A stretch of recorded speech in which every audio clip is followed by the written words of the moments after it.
Good morning.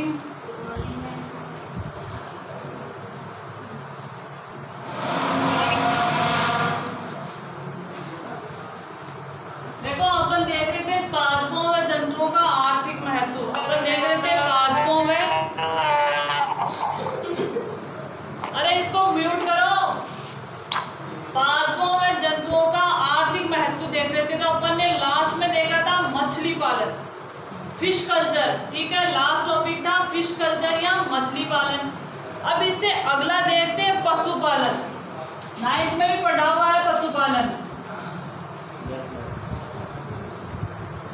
पशुपालन में क्या किया जाता है? वैसे मुख्य रूप से पशुओं का पालन दुग्ध डेयरी उद्योग के लिए किया जाता है। जो पशु होते हैं उनका पालन किसके लिए किया जाता है? डेयरी उद्योग के लिए किया जाता है। इसके अलावा मांस मछली के लिए भी कुछ पशुओं को पाला, जैसे सुअर होते हैं, उनको क्या किया जाता है? आपके मांस के लिए पाला जाता है।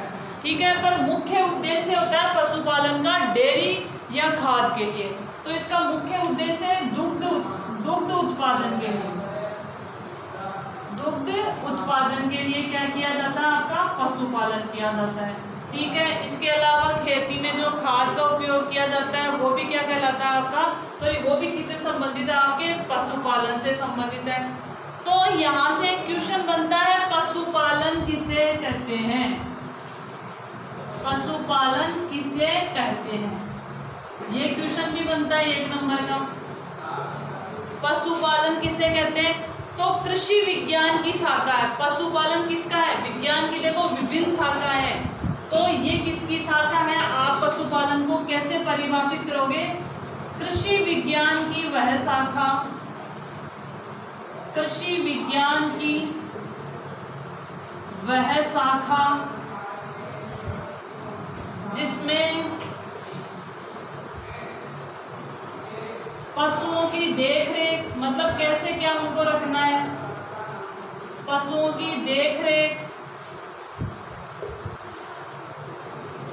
उनके कोई बीमारी हो गई, उनका आवास कैसा होना चाहिए, आवास, स्वास्थ्य, मतलब अगर वो बीमार हो रहे हैं तो उनका क्या करना चाहिए, कौन सा टीका लगवाना है, ये सारे क्या आएंगे? आपके पशुपालन में आएंगे।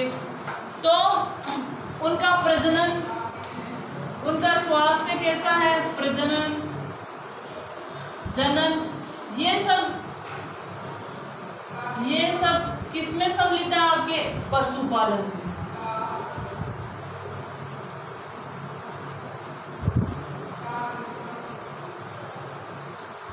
तो यहाँ इंपॉर्टेंट चीज ये है कि पशुपालन से तात्पर्य है कृषि विज्ञान की वह शाखा। अगर आप विज्ञान लिखोगे तो भी चल जाएगा, जिसमें पशुओं की देखरेख कैसे करनी है, कौन से पशु को किस तरह का चारा खिलाना है, उसका स्वास्थ्य कैसा है, अगर कोई बीमारी है तो क्या इलाज करना है, और प्रजनन। जैसे पशु तो बहुत होते हैं पर कई बार वो बेकार होते हैं, वो प्रजनन नहीं करते, तो वो पशुपालन की कैटेगरी में, या पशुओं जो पालन कर रहा है उसके लिए कोई उपयोग। अगर आपने पशुपालन किया है, गाय भैंस कुछ भी पाल लिया, अगर वो दूध नहीं दे रही है तो वो आपके लिए क्या, आपकी अनुपयोगी माना जाता है।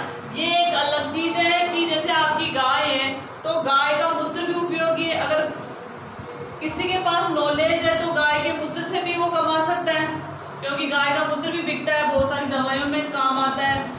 इसके अलावा जहाँ आपकी गाय बैठती है उसकी जो मिट्टी, जहाँ जिस एरिया में बैठती है वो मिट्टी भी उपयोगी होती है, चर्म रोग में काम आती है। इसके अलावा जो गाय का गोबर है वो भी काम आता है। ठीक है, तो अगर आपको नॉलेज है पशुपालन का तो आप कैसे भी आप उस उद्योग को आगे बढ़ा सकते हो। ठीक है, अब जैसे आपका आवास है, आप पशु रख रहे हो, वहाँ प्रॉपर हवा नहीं आ रही है, मिट्टी उनके लिए बैठने के लिए नहीं, कीचड़ हो रखा है, तो उनकी वैसे बीमारी हो जाएगी, तो वैसे आप परेशान होंगे, आपका पशुपालन व्यवसाय आगे। तो इन सब की जानकारी किसमें होगी? आपके पशुपालन में। अब देखो दुग्ध उत्पादन के लिए क्या किया जाता है? मुख्यतः पशुओं का पालन किया जाता है। अब दुग्ध उत्पादन में क्या होती है? डेयरी उद्योग। आजकल क्या है, ये डेयरी उद्योग व्यवसाय के तौर पे काम किया जाता है। जैसे क्या किया, जैसे किसी के पास 5, 10, 15 गाय या भैंस है तो वो क्या करेगा? डेयरी उद्योग खोल सकता है। डेयरी में एक तो दूध उत्पाद हो गया, दही उत्पाद हो गया, घी उत्पाद हो गया आपका, इसके अलावा चीज पनीर है आपका, ये सारे क्या हो गए, छाछ है वो भी बिकती है। तो ये डेयरी उत्पादन के या पशुपालन के क्या आपके उत्पाद, जो गोबर है वो भी क्या होता है खेतों में डाला जाता है, जिससे क्या होगी आपकी फसल अच्छी होगी। तो अब अपन ने देखा कि पशुपालन का मुख्य उद्देश्य क्या आपके डेयरी, ठीक है। अब ऐसे कौन से पशु पालें जिससे आपको दूध उत्पादन में ज्यादा फायदा हो, ठीक है। आप पशु पाल रहे हो, प्रॉपर उनकी देखभाल कर रहे हो, उनकी बीमारी नहीं हो, वो सब ध्यान रख रहे हो, फिर भी आपको प्रॉफिट नहीं मिल रहा, तो उसके लिए कुछ किस्में दे रखी है, कुछ नस्लें दे रखी है गाय भैंस बकरी की, जिससे अधिक उत्पादन होगा। तो अपन भैंस की नस्ल देखते हैं और यहाँ से क्वेश्चन बनता है आपका, भैंस की उत्तम नस्लें जिनसे ज्यादा दूध प्राप्त हो। ज्यादा दूध प्राप्त होगा, ज्यादा क्या होगा आपके फायदा होगा। तो भैंस की आपके जाफरानी, ये क्वेश्चन आया हुआ है, जाफरानी, मुर्रा भैंस, जाफरानी है, मुर्रा है, सूरती है, भदावरी है, सूरती, भदावरी, ये क्या आपकी भैंस की उत्तम नस्लें हैं जिनसे क्या होगा आपको ज्यादा उत्पादन प्राप्त होगा। आपको क्या होगा, ज्यादा उत्पादन प्राप्त होगा। और भी आपको याद हो तो आप एक दो डाल सकते हो, ठीक है। मेहसाना दे रखी है आपके सिलेबस में, एक और मेहसाना, तो आप ये भी लिख सकते हो। और भी आपको अच्छी नस्ल का कोई बताए तो भी आप ऐड कर सकते हो। ऐसे गाय की देखेंगे, भैंस की तरह ही अपन गाय की नस्लें देखेंगे। तो अब एक बात ध्यान रखना, बच्चे याद करते हैं पर गाय की जगह भैंस लिख देते हैं, भैंस की जगह गाय, तो नंबर नहीं आएंगे। तो एग्जैक्ट क्लियर देखना कि गाय की कौन सी है और भैंस की कौन सी है, उस हिसाब से आपको देखना है, ठीक है। तो गाय की नस्लें कौन सी है और भैंस की नस्लें कौन सी है जिनकी वजह से आपको ज्यादा उत्पादन प्राप्त होता है। गाय की है आपकी गिर है, गुजरात साइड में मिलती है। ये साहीवाल है आपकी, साहीवाल है, ये भी क्या आपके गाय की नस्ल है जिससे आपको ज्यादा दुग्ध उत्पादन मिलेगा। सिंध है, एक नस्ल और दे रखी है आपकी सिंध। तो कम से कम 3-4 तो आपको याद होनी चाहिए। इसके अलावा है देवकी और हरियाणा, देव की नस्ल एक है हरियाणवी, वो हरियाणवी है या हरियाणा है, हरियाणा ही दे रखा भाई, हरियाणा ही दे रखा। तो ये क्या आपके गाय की उत्तम नस्ल है जिनसे आपको दूध के ज्यादा प्राप्ति होती है, मतलब आपके डेयरी उद्योग में ज्यादा उन्नति होगी। गाय है, भैंस है, देखिए बकरी, बकरी से भी क्या होता है आपके दूध उत्पादन होता है और बकरी का दूध उत्तम माना जाता है, ठीक है। बकरी में है सिरोही, सिरोही में जो बकरी होती है वो अच्छी क्वालिटी की होती है, उससे दूध उत्पादन ज्यादा होता है। बारबरी है, बारबरी, कश्मीरी, कश्मीरी, इसके अलावा है जमुनापरी, पश्मीरी, पश्मीना होता है बेटा जो बकरी होती है। कश्मीर में जो बकरी मिलती है उसके जो बाल होते हैं उसके देखो ठंडे प्रदेशों में जो भी जंतु होंगे उनके शरीर में ज्यादा बाल पाए जाएंगे। उससे फायदा क्या होगा कि उनकी ठंड से रक्षा होगी, ठंड से क्या होगी उनकी आपकी रक्षा होगी। तो जो पश्मीनी है वो बकरी का प्रकार ना हो कि क्या है, कश्मीर में जो बकरी मिलती है। यहाँ से एक क्वेश्चन बनता है पश्मीना क्या है, क्वेश्चन बनता है पश्मीना। देखो जो कश्मीर में जो बकरी होती है उसके बालों से एक शॉल टाइप में, चद्दर टाइप में बनाया जाता है। वो क्या करता है आपके ठंड से प्रोटेक्शन करता है, बचाव करता है, और वो कश्मीरी बकरी के बालों से बनाया जाता है, ठीक है। वो होता है पश्मीना और ये बहुत महंगा मिलता है, हाथ से बनाया जाता है और ये है आपके एक तरह से कपड़ा कह सकते हो आप। और वो मिलता कहाँ है, कश्मीर से। जो बकरी अपने वाली जो बकरी है इनके बालों से नहीं बन सकता वो, ठीक है। उसके जो ठंडे प्रदेश वाले जो भी जंतु होते हैं उनके बाल साइज में बड़े होते हैं ताकि ठंड से बच जाए। इसके अलावा कश्मीर से जो बकरी होती है उसके बालों से जो आपके शॉल बनाया जाता है या चद्दर कह सकते हो, वो उसको बोलते हैं पश्मीना, ठीक है। तो ये था आपका क्या पशुपालन में जो दुग्ध उत्पादन से संबंधित जो आपके जंतु हैं, भैंस है, गाय है, बकरी है, इनकी नस्लें कौन कौन सी है, इनमें से कम 3-4 आपको ध्यान रखनी है। वो डायरेक्ट पूछता है, भैंस की नस्लें पूछ सकता है, गाय की। अब देखो ये यहाँ से एक अच्छा क्वेश्चन बन गया कश्मीरी वाला। पश्मीना कहाँ से मिलता है? कश्मीर के जो बकरी होती है उसकी ऊन से क्या मिलेगा आपको? पश्मीना। तो ये देखा अपन ने पशुपालन, ठीक है। आपने 9th में पढ़ा भी था पशुपालन। कृषि के साथ साथ अगर पशुपालन किया जाता है उसको क्या कहते हैं? मिश्रित कृषि। थोड़ा थोड़ा याद आ रहा है, पीछे वाला याद होना भी जरूरी। कुछ चैप्टर, कुछ पार्ट ऐसे मिलेंगे जो आपके 9th से बहुत ज्यादा मैच करेंगे, तो अगर उनको ढंग से पढ़ा है तो और अच्छे से याद हो जाएंगे, नहीं पढ़े तो फिर आप जिम्मेदार हो ही खुद। अब देखते हैं मुर्गी पालन। अगला देखते हैं मुर्गी पालन। ये जो आपकी इन्वायरमेंट वाले टॉपिक चल रहे हैं, इन्वायरमेंट बायोलॉजी चल रही है, साइंस चल रही है, ये बिल्कुल इजी से टॉपिक है। अगर थोड़ी सी मेहनत कर लोगे ना, शायद ये 25-30 नंबर के चैप्टर है, 5-6 चैप्टर जितने भी है, तो आपके ये नंबर कोई नहीं काट सकता। टफ भी नहीं है ये। मुर्गी पालन में क्या है, किसको याद नहीं रहेगा? आराम से रहेगा। मुर्गियों का पालन क्यों किया जाता है? मांस और अंडे के लिए किया जाता है, सिंपल सी बात है, ठीक है। आपको कोई सूत्र याद नहीं करने हैं, कोई आपको थ्योरी याद नहीं करनी है, डायरेक्ट आपके नंबर आने के चांसेस है। अब मुर्गी पालन क्यों करते हैं? अंडे व मांस के लिए, सिंपल सी बात है। और ये दोनों किसके स्रोत हैं? प्रोटीन के स्रोत हैं। अंडे व मांस के लिए क्या करते हैं? अंडे व मांस के लिए क्या करेंगे? मुर्गी पालन करेंगे। आप लोगों ने देखा होगा मुर्गियों से अंडे भी मिलते हैं, और जो मुर्गी फार्म होता है, पोल्ट्री फार्म होता है, उसमें 2.5-3 महीने में वो चूजे लाते हैं छोटे छोटे, और उनसे आपके वो पूरे मुर्गी जैसे बन जाते हैं। हाँ, वो अंडे नहीं देते, उनको सिर्फ मीट के लिए पाला जाता है। और अंडे और मांस किसके अच्छे स्रोत है? आपके प्रोटीन के। देखो 2 प्रकार की प्रोटीन होती है, एक होती है जंतु प्रोटीन और दूसरी होती है पादप प्रोटीन। एक होती है जंतु प्रोटीन और एक होती है पादप प्रोटीन। पादप में कौन? अपन पढ़ चुके, जितनी भी दालें लेते हो आप, सोयाबीन, चना, अरहर, उड़द, मटर, सब किस में होती है? प्रोटीन होती है उन सब में। पर जो प्लांट प्रोटीन होती है, पादप प्रोटीन होती है, जैसे आपने 1 किलो दाल खाई है, ठीक है, 10 दिन में, 20 दिन में, उसमें सपोज 5 ग्राम प्रोटीन है, 10 ग्राम प्रोटीन है, तो आपका शरीर उस पूरे को कंज्यूम नहीं कर पाता। आपने उतनी दाल खा भी ली, पर वो पूरा का पूरा आपके शरीर में उसका उपयोग नहीं हो पाता, नहीं जा पाता। तो अगर उतनी आपने एनिमल प्रोटीन ली है उतनी मात्रा में, तो आपका शरीर उसको ग्रहण कर ले। तो पादप प्रोटीन से ज़्यादा एनिमल प्रोटीन इसलिए इम्पोर्टेंट है क्योंकि वो पूरी यूज आ जाती है, आपका शरीर उसका पूरा उपयोग कर पाता है। इधर उधर मत देखो भाई, ठीक है। तो ये अपन ने किया मुर्गी पालन।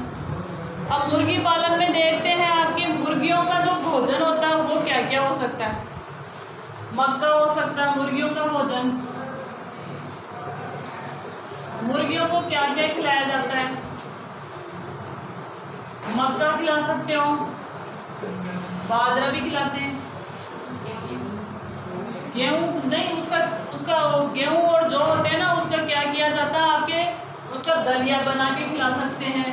तो गेहूं का दलिया है, डायरेक्ट तो नहीं खा सकते, गेहूं, बाजरा, मक्का, जौ, ठीक है, इनका थोड़े बारीक करके उनको खिलाया जाता है, ठीक है। इसके अलावा मुर्गियों को कंकड़ भी खिलाए जाते हैं, चूना खिलाया जाता है। चूना खिलाने से क्या होंगे, उनके जो अंडे होंगे ना, उसका जो बाहरी कवच होता है वो किसका बना होता है? कैल्शियम कार्बोनेट का। आगे की क्लासों में पढ़ोगे आप, ये सूत्र होता है कैल्शियम कार्बोनेट का। तो अंडों में क्या होता है, आपके जो बाहरी कवच होता है, खोल होता है, वो क्या होता है? कैल्शियम कार्बोनेट का बना होता है। अगर मुर्गियों को खिला रहे हो तो वो अच्छा बनेगा। और अंडे में क्या होता है? कैल्शियम, बाहरी जो आवरण होता है उसमें कैल्शियम होता है, और जो अंदर येलो कलर का होता है, पीतक होता है, उसमें प्रोटीन होती है, ठीक है। तो वो बेस्ट क्वालिटी का बनेगा, इसलिए कंकड़ पत्थर भी खिलाए जाते हैं मुर्गियों को। अगर आप मुर्गी पालन कर रहे हो और अगर आपने कंकड़ पत्थर नहीं खिलाए तो मुर्गियाँ क्या करेगी, जिस भी मकान में रख रहे हो, जिस भी कमरे में रख रहे हो, उसकी दीवारों को खा लेती हो।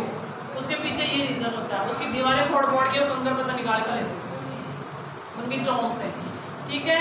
तो ये था आपका। इसके अलावा भारत का जो मुर्गी उत्पादन में कौन सा स्थान है? 5वां। ये क्वेश्चन भी बनता है। भारत का अंडा उत्पादन में कौन सा स्थान है? 5वां। भारत का अंडा उत्पादन में 5वां स्थान है। 5वां स्थान है। ये भी आपको ध्यान रखना, 1 नंबर का क्वेश्चन बनता है। ठीक है, तो ये था आपका पशुपालन में। अपन ने पहले देखे कौन कौन से पशु पाल सकते हो, डेयरी, फिर देखा मुर्गी पालन। अब देखते हैं ऊन उद्योग। अब क्या देखेंगे अपन? ऊन उद्योग। ऊन भी उद्योग भी एक बहुत बड़ा उद्योग है। जितने भी आपके ऊन उद्योग है वो किससे जुड़े हुए हैं? आपके ऊन कहाँ से प्राप्त होगी? भेड़ से प्राप्त होगी। तो अगला है आपका ऊन उद्योग। ठीक है, अगला है आपका ऊन उद्योग। और आपको पता है सबसे ज्यादा ऊन किससे प्राप्त होती है? भेड़ से। तो अपन भेड़ की कुछ नस्लें देखेंगे, भेड़ की कुछ नस्लें देखेंगे जिनसे क्या हो, बेस्ट क्वालिटी की ऊन प्राप्त होती है, जिनसे उत्तम क्वालिटी की ऊन प्राप्त होती है, वो देखेंगे। तो वो है लोही। पहली नस्ल है आपके लोही भेड़। ठीक है, दूसरी है आपकी नली। नली प्रकार की भेड़। अगली है आपकी मारवाड़ी, पाटनवाड़ी, मारवाड़ी, पाटनवाड़ी। ये क्या आपके भेड़ की नस्लें हैं। इनसे उत्तम क्वालिटी की ऊन प्राप्त होती है। और शायद साल में एक भेड़ से साल में 2 बार ऊन की कटाई की जाती है। फिर उस कटाई करके फिर क्या किया जाता है? उसको स्पिनिंग की जाती है, उसको साफ किया जाता है। फिर उसके वो ऊन के चरखे से काट के, आजकल तो मशीनें हो गई, उसकी गट्टी सी बनाई जाती है। फिर आके क्या बनाया जाता है? कपड़ा बनाया जाता है। तो ये लंबा प्रोसेस नहीं है, आपको सिर्फ भेड़ की नस्लें ध्यान रखनी है। इतने लेट कैसे आए हो? अगला है प्रवाल एवं प्रवाल भित्तियां। अगला टॉपिक है प्रवाल एवं प्रवाल भित्तियां। ये इसको थोड़ा समझ लेना ढंग से, छोटा क्वेश्चन बनेगा इसमें और थोड़ा समझ में नहीं आएगा तो आप समझ नहीं पाओगे क्या पूछ क्या रहा है। प्रवाल और प्रवाल भित्तियां क्या होती है? जंतु होता है सिलेंड्रेटा। हाइड्रा का नाम सुना है? हाइड्रा छोटी क्लासों में कैसे नहीं सुना? हाइड्रा, हाँ। सिलेंड्रेटा एक संघ होता है आपके सिलेंड्रेटा, उसका एक जंतु होता है हाइड्रा। देखो ऐसा होता है हाइड्रा, याद आ जाएगा अभी? याद आ रहा है क्या ऐसा कुछ होता है उसके? हाँ, ऐसा ये हाइड्रा होता है। तो सिलेंड्रेटा के जो जंतु होते हैं, सिलेंड्रेटा के जो जंतु होते हैं वहां देखो 2 शब्द का उपयोग करो। एकल हो सकते हैं और निवही हो सकते हैं।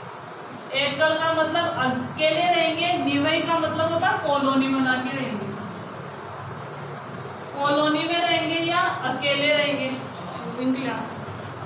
या तो अकेले रह सकते हैं या कॉलोनी में रह सकते हैं।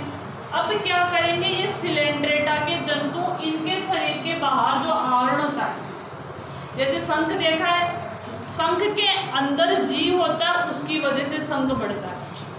ठीक है, शंख के अंदर एक जीव होता है जिसकी वजह से शंख क्या करता है? आपका बढ़ता जाता है। तो वैसे ही जो सिलेंड्रेटा के जंतु होंगे उनके शरीर पर क्या होता है? Calcium carbonate. ये कैल्शियम कार्बोनेट बहुत ध्यान देने वाली चीज़ है, इसको ध्यान रखना है क्योंकि ये आपके बार बार आएगा। तो जो सिलेंड्रेटा के जंतु होंगे उनके शरीर, जैसे आपके हाइड्रा है, ये भी सिलेंड्रेटा का जंतु है पर इसके बाहर नहीं होता।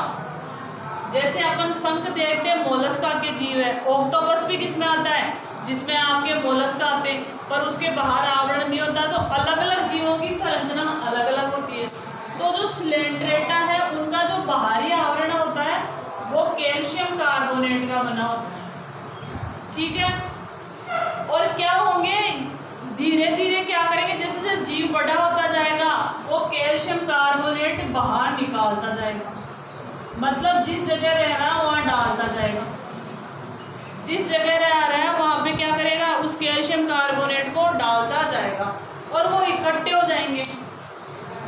कैल्शियम कार्बोनेट क्या होता है? चूना पत्थर, वो इकट्ठा होता रहेगा और कठोर हो जाएगा, और ये कठोर भाग ही क्या कहलाते हैं? आपके प्रवाल और प्रवाल भित्तियां। सिलेंट्रेटा के जो जीव है वो या तो अकेले रहेंगे या जो कॉलोनी वाले हैं, भाई कॉलोनी में 50 सिलेंट्रेटा के जीव रह रहे हैं, सब अपना अपना कवच हटा के वहाँ डालते रहेंगे, इकट्ठा ढेर होता रहेगा, और कई सालों बाद में क्या हो जाएगी? एक परत सी जम जाएगी। उसी को क्या कहेंगे अपन? कोरल। उसी को क्या कहेंगे? कोरल।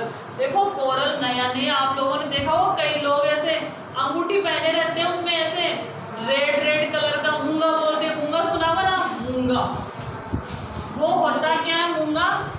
ये जो कोरल होते हैं इनके शरीर का बाहरी आवरण तो बहुत महंगा मिलता है, 1000, 2000, 5000, 10,000 वो मूंगा होता है। मूंगा बोलते हैं इन जीवों का बाहरी आवरण होता है। फिर उसको वहाँ से उस पत्थर को निकाल लाते हैं, कैल्शियम कार्बोनेट पत्थर है, फिर उसको तराश के अलग शेप दे देते हैं, शेप में बढ़ा देते हैं उसको, वही क्या होता है? आपका मूंगा होता है। और किससे मिलता है? आपका सिलेंट्रेटा के जीवों से।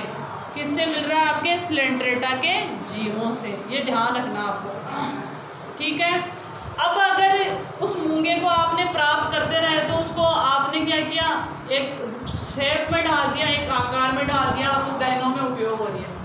अगर वो वहीं इकट्ठा होता रहे तो एक चट्टान बन जाती है, या कह सकते हैं पर्वत की तरह। भाई कोई कचरा आप डालते जा रहे हो कई सालों तक तो वो पहाड़ की तरह इकट्ठा हो जाता है। भाई आपके घर में जैसे गाय भैंस है, उसका मलमूत्र इकट्ठा होता ही जा रहा है, आपने उसको गोबर को खेतों में नहीं डाला, 2 साल, 10 साल, 5 साल, तो सोचो कितना बड़ा ढेर लग जाएगा। वैसे ही वो ढेर लग जाता है तो वो प्रवाल भित्तियां बन जाएगी। अगर आप उसका उपयोग कर रहे हो तो वो मूंगा बन जाएगा, ठीक है। अब अलग अलग कलर के होते हैं, कोई रेड मूंगा होता है, कोई कैसा होता है। तो ये था आपका प्रवाल और प्रवाल भित्तियां किससे मिलती है? सिलेंट्रेटा के जीवों से मिलती है। अगला देखते हैं मुक्ता संवर्धन। मुक्ता यानी मोती। मोती तो सबने देखा ही होगा, कृत्रिम नहीं देखा होगा, प्राकृतिक तो देख नहीं सकते। ऐसे कहा जाता है प्राकृतिक मोती बनने में कई साल लग जाते हैं, 2-3 साल लग जाते हैं। तो अपन अगला देखते हैं मुक्ता संवर्धन। मतलब मोती का उत्पादन कैसे करेंगे? ये एक बहुत बड़ा उद्योग है, मुक्ता उद्योग, मुक्ता संवर्धन, मोती पालन एक बहुत बड़ा उद्योग है। इसके लिए क्या किया जाता है? ओयस्टर जीव होते हैं, किस संघ के होते हैं? आपके ओयस्टर। किस संघ के होते हैं? आपके मोलस्का। सीपी देखिए, सीपी, कोडी, सीपी होती है, कोडी होती है। जैसे आप लोगों ने कोडी देखी होगी, वो एक ऐसी सी बनी होती है, हाँ कोडियाँ आती है आपके, ठीक है। सीपी देखी होगी, वो ऐसे होती है, ऐसा होता है वो सीपी, ऐसा सा बना होता है, उसके 2 कवच होते हैं, ऐसे धारियाँ सी होती है, ठीक है। तो ये सब कौन है? आपके मोलस्का के जंतु है। तो जो सीपी होती है वो ऐसे खुलती है, ऐसे खुलती है। अगर उसको जैसे खुलती है तो उसके मुंह में कोई पानी का बूंद चली गई, कोई तिनका चला गया, नेचुरल मोती की बात बता रही हूँ, तो फिर वो जैसे ही बंद हो जाएगी तो ऐसा बोलते हैं 6 महीने, पता नहीं 2 साल में फिर धीरे धीरे उसके अंदर मोती बनता है। पर ऐसे 6-6 महीने 2-2 साल में एक मोती बनेगा एक जीव से, तब तो मोती प्राप्त हो रही है। जनसंख्या कितनी है? तो आजकल कृत्रिम रूप से क्या किया जाता है? मोती का उत्पादन किया जाता है। तो उन जीवों को पाला जाता है, उनके शरीर में डायरेक्ट कुछ डाल दिया जाता है, जैसे उनके शरीर में कोई तिनका गया, पानी की बूंद गई, वो मोती का उत्पादन शुरू कर देते हैं। तो आजकल कृत्रिम रूप से क्या किया जाता है? मोती का उत्पादन किया जाता है। और मुक्ता संवर्धन का मतलब है मोती उत्पादन की प्रक्रिया को क्या कहते हैं? मुक्ता संवर्धन।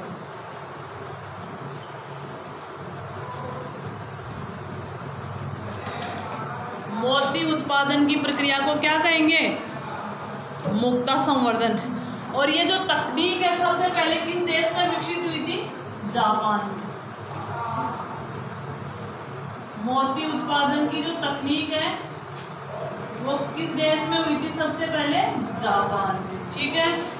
तो ये था आपके मोती। अब वो एक होता है लिंगा मोती, एक होता है लिंगा मोती। ये सबसे बेस्ट क्वालिटी का मोती है, बेस्ट मोती कहलाता है। तो बोलते ना इसकी क्वालिटी सबसे अच्छी है, तो वो कौन सा मोती है? लिंगा मोती। यहाँ बिंदी है भाई, लिंगा मोती क्या होता है? सबसे उत्तम क्वालिटी का मोती कहलाता है। तो अपन ने देखा किसी से क्या प्राप्त हो रहा है, किसी से क्या, किसी से दूध हो रहा है, इसके अलावा किसी से मोती प्राप्त हो रहा है, किसी से अंडे प्राप्त हो रहे हैं, किसी से क्या। अब और क्या उपयोग हो सकते हैं जंतुओं और पादपों के? तो जंतुओं और पादपों के अन्य उपयोग, अपना लास्ट टॉपिक है इस चैप्टर का, जंतुओं व पादपों के अन्य उपयोग क्या हो सकते हैं?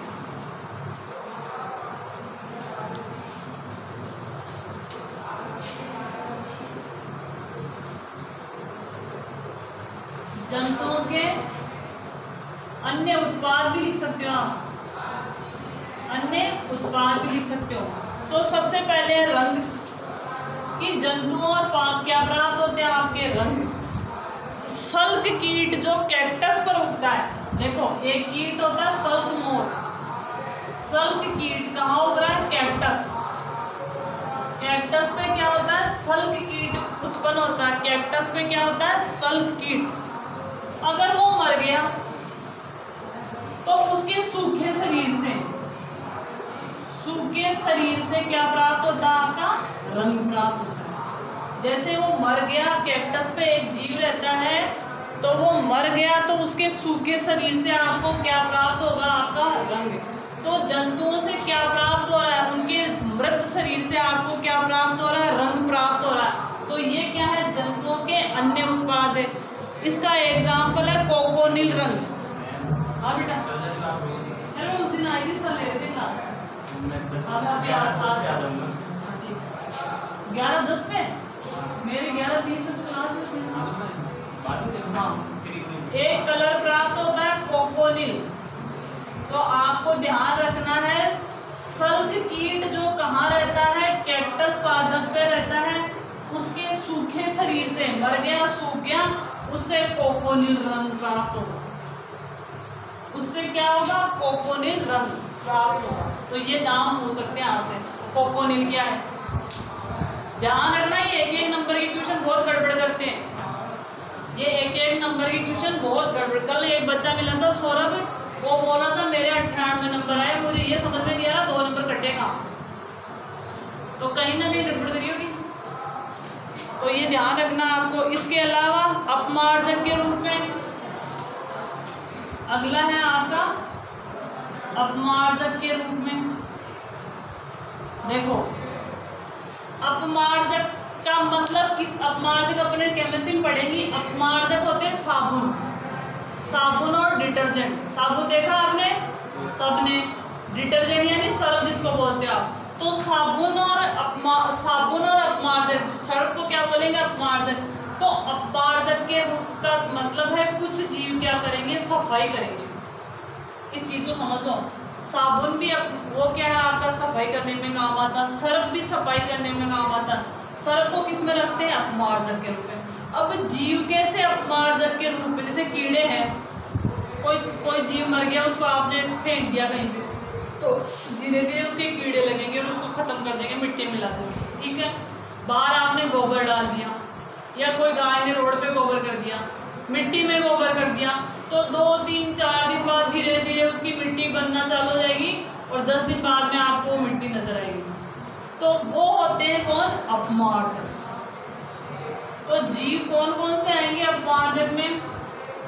कवक। कवक क्या करेंगे? सड़ा देंगे, गला देंगे, नष्ट कर देंगे। ठीक है। कीट, कुछ कीड़े वो भी क्या करेंगे? आपके अपमार्जक के रूप में काम आते हैं। ठीक है। अब देखते हैं औषधि। क्या जंतुओं से कोई औषधि भी प्राप्त हो सकती है क्या? जंतुओं से क्या औषधि भी प्राप्त हो सकती है क्या? कुछ जंतु ऐसे होते हैं जिनसे तेल प्राप्त होता है। कुछ जंतु ऐसे होते हैं जिनसे तेल, ब्लिस्टर मृग एक नाम है, ब्लिस्टर बीटल। इसको बीटल की जगह मृग भी लिखते हैं। मृग आप वाला हिरण नहीं है, ये आप हिरण समझ लो। ठीक है। अब इनसे क्या किया जाता है? एक तेल प्राप्त होता है कैंथ्राइडिन,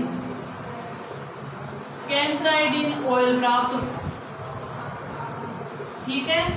ऐसे लाइट सा ऑरेंज कलर का होता है और ये हर जगह नहीं मिलता, या तो मेडिकल पे मिलेगा आपको, या फिर कोई जो इलाज कर रहा है जिस जैसे।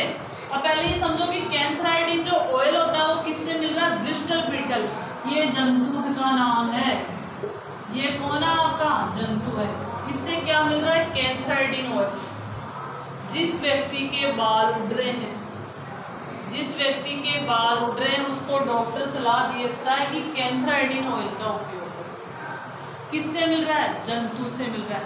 उस जंतु से ये तेल प्राप्त होता है, ठीक है। तो ये पूछ सकता है कैंथराइडिन ऑयल कहाँ से प्राप्त होता है, या ब्लिस्टर बीटल का उत्पाद को कैसे भी पूछ सकता है। ये क्वेश्चन आया हुआ पिछली बार से वार्षिक में आया था, वार्षिक में तो नहीं आया, ठीक है।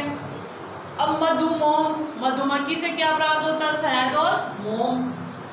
जो मधुमोम होता है वो किस में काम आता है? अल्सर में। अल्सर एक बीमारी है, अल्सर एक बीमारी है। पेट में, आंतों में क्या हो जाते हैं? ज़्यादा ऑयली खाना खाने से, ज़्यादा मसाले खाने से अंदर में क्या हो जाते हैं? छाले छाले से हो जाते हैं, ठीक है। और वो अगर, या फिर किसी के बार बार गैस बन रही है, खट्टी डकारें आती है, गैस का इलाज नहीं कर रहा, तो उसके भी अल्सर हो सकता है। ज़्यादा अल्सर हो रहा है तो आंतों का कैंसर भी हो सकता है। लगातार अगर आपके लगातार अगर आपके गैस की प्रॉब्लम है, अल्सर है, तो आपके आंतों का कैंसर भी हो सकता है। तो उसके इलाज में मधुमोम का उपयोग किया जाता है, ठीक है। ऐसे कंफ्यूज होने की डर, वो कंफ्यूज नहीं होना है क्योंकि ऐसा होता ही होता है। अगला है कोल्चिनिल, बस 5 मिनट है। अगला है कोल्चिनिल। ये भी क्या है? एक उत्पाद है। कीटों से प्राप्त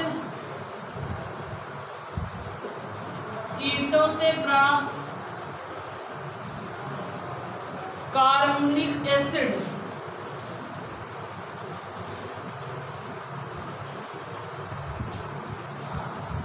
कार्बनिक एसिड अम्ल।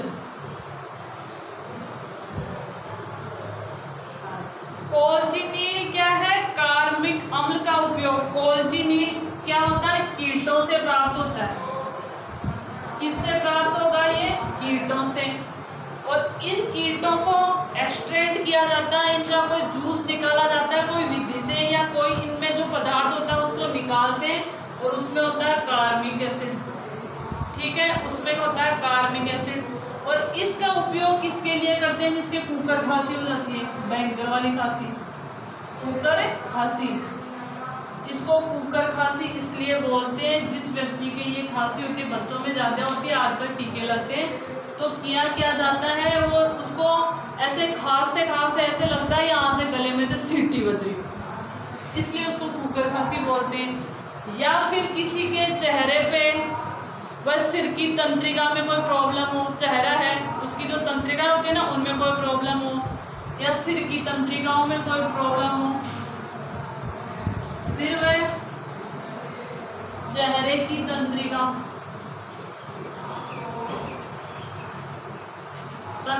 का इलाज किया जाता है। तो आपको ये ध्यान रखना है कि कोल्चिनिल कीटों से प्राप्त किया जाता है, कोल्चिनिल कीटों से प्राप्त किया जाता है और उससे निकालते कार्बनिक अम्ल एसिड, ठीक है। और उसका उपयोग करते हैं कुकर खांसी में। सिर और चेहरे की जो तंत्रिकाएं नष्ट हो गई, खराब हो गई, उनके लिए इसका उपयोग किया जाता है। तो अपना पादपों व जंतुओं का आर्थिक महत्व कंप्लीट हो चुका है। अब आप लोग अगर नंबर लाना चाहते हो, आपका टाइम वैसे बहुत सारा खराब हो चुका है, तो आपकी ड्यूटी बनती है इसको लर्न करो, और जैसे ही अपना कंटेंट होगा कभी भी तो इसका टेस्ट ले लिया जाए। हाँ, टेस्ट से घबराना नहीं है, टेस्ट से अपन को ये पता चलता है कि अपन कितने पानी में या पूरे पानी में, ठीक है। तो बिल्कुल इजी सा टॉपिक है, इसको 2 बार पढ़ के छोड़ दो, याद हो जाएगा। वीडियो देख लो, ठीक है। वीडियो देखने में तो वैसे इंटरेस्ट आता है बच्चों को। Thank you. बाकी अपन